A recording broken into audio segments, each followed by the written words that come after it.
Good morning students. Chaudhary HPS school Khandwa की class में आप सबका स्वागत है। फिजिक्स डे में हम पढ़ रहे थे किसी आवेश की स्थितिज ऊर्जा। हमने पढ़ा था कि स्थितिज ऊर्जा जो होती है वो किसी आवेश को अनंत से विद्युत क्षेत्र में स्थापित करने में किए गए कार्य के बराबर होती है। अब देखो, कार्य अगर अधिक है तो विद्युत स्थितिज ऊर्जा भी अधिक होगी, यानी ये समानुपाती होते हैं या एक ही चीज होती है। अब देखिए, हमने पढ़ा था कि एकल आवेश की स्थितिज ऊर्जा, किसी भी एकल आवेश को अनंत से उसकी दी गई स्थिति तक लाने में किया गया कार्य एकल आवेश की स्थितिज ऊर्जा कहलाती है, जो कि शून्य आएगी। उसके पश्चात हमने पढ़ा था कि दो आवेशों की स्थितिज ऊर्जा, तो दो आवेशों की स्थितिज ऊर्जा की वैल्यू अपने पास आई थी U = 1/4πε0 Q1 Q2 बटे में R, जो भी आपके पास था, दूरी जो भी दी गई थी। अब देखिए, हम पढ़ते हैं कि किसी तीन आवेशों के निकाय की स्थितिज ऊर्जा, मानक चित्रानुसार तीन आवेश हैं A, B, C बिंदु पर क्रमशः Q1 Q2 Q3 है और इनके मध्य की दूरियां क्रमशः R12 R23 R13 है। अतः प्रारंभ में माना सभी आवेश अनंत पर स्थित है। अतः Q1 आवेश को A बिंदु तक लाने में किया गया कार्य W1 बराबर आ जाएगा Q1 × A बिंदु पर विभव।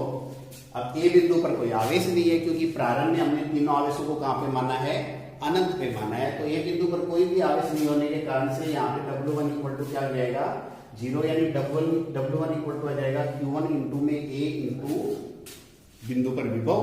तो A बिंदु पर विभव शून्य हो गया, तो W1 0 आ गया। इसी प्रकार Q2 आवेश को B बिंदु तक लाने में किया गया कार्य W2 = आवेश गुणा B बिंदु पर विभव। तो आवेश क्या है, Q2 गुणा B बिंदु पर विभव हो जाएगा 1/4πε0 × में Q1 बटे R12, यानी 1/4πε0 × में आ जाएगा Q1 Q2 बटे R12। अब देखो, जैसे आप दूसरे आवेश को लेके आए थे, इसी तरह आप तीसरे आवेश को ले आओ। तो तीसरे आवेश को लाने से पहले मैं एक बात आपको क्लियर कर दूं। अब आप देखो, अगर आप C बिंदु पर विभव निकालोगे तो C बिंदु पर विभव क्या होगा, देखो C बिंदु पर विभव, C बिंदु पर विभव होगा VC = देखो, विभव है वो दो अलग अलग हो गए।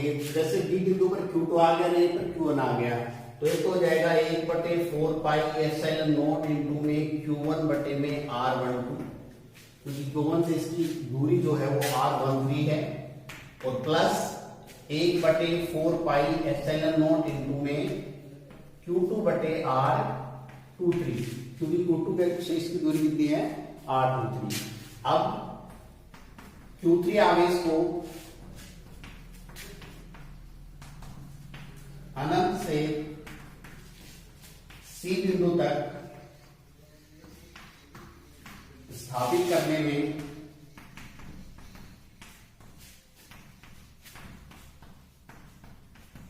किया गया कार्य क्या होगा, W3 = आ जाएगा आवेश इंटू में C बिंदु पर विभव।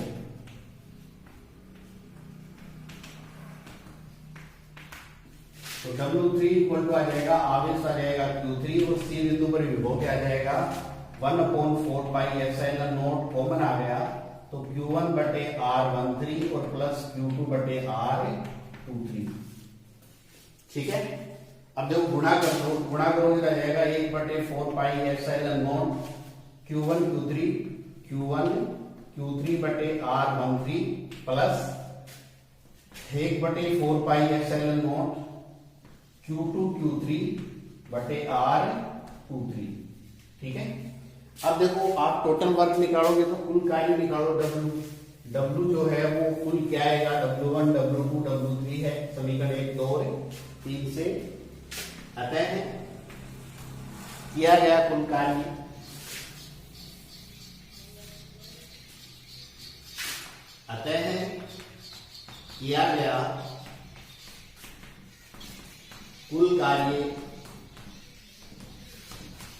W = आ जाएगा W1 + W2 + W3। तो W = आ जाएगा 0 + 1/4πε0 Q1 Q2 बटे R12 प्लस 1/4πε0 Q1 Q3 बटे R13 प्लस 1/4πε0 Q2 Q3 बटे R23। अब देखो W इक्वल टू सीधा आ जाएगा 1/4 pi epsilon not bar common area Q1 Q2 बटे R12 प्लस Q1 Q3 बटे R13 प्लस Q2 Q3 बटे R23, ये वैल्यू आ जाएगी। ठीक है, तो इस तरह से आपके पास W आ गया। परिभाषा से यह कार्य किसके बराबर होगा? परिभाषा से यह किया गया कार्य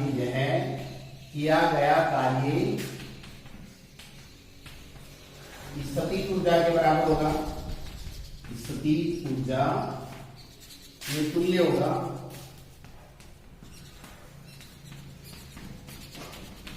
अतः U इक्वल टू आ जाएगा 1/4 पाई एप्सिलॉन नॉट इंटू में Q1 Q2 बटे में आ जाएगा R12 प्लस Q1 Q3 बटे में R13 और प्लस Q2 Q3 बटे में R23। यह आ जाएगा आपके पास फाइनल किसी 3 आवेश की निकाय की स्थितिज ऊर्जा। अगर इसी तरह से आपको 4 आवेश की निकाय की स्थितिज ऊर्जा पूछे तो आप 4 आवेश की निकाय की स्थितिज ऊर्जा भी निकाल सकते हो।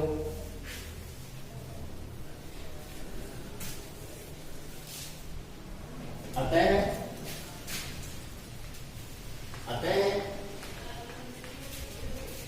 4 आवेश के निकाय की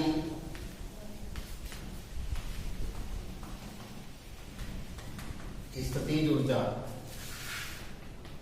आ जाएगी U equal to 1/4 pi epsilon naught बाहर आ जाएगा Q1 Q2 बटे R12 प्लस Q2 Q3 बटे R23 प्लस Q1 Q3 बटे R13 प्लस Q1 Q4 बटे R14 प्लस Q2 Q4 बटे R24, यह जाएगी। अब समेशन में अगर आप लिखो तो कुल ऊर्जा आप इस तरह से लिख सकते हो, कुल स्थितिज ऊर्जा इक्वल टू आएगी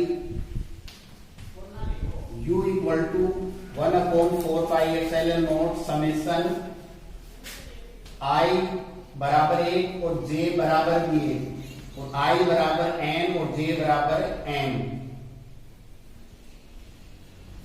ठीक है, तो यहां पे आप लिख सकते हो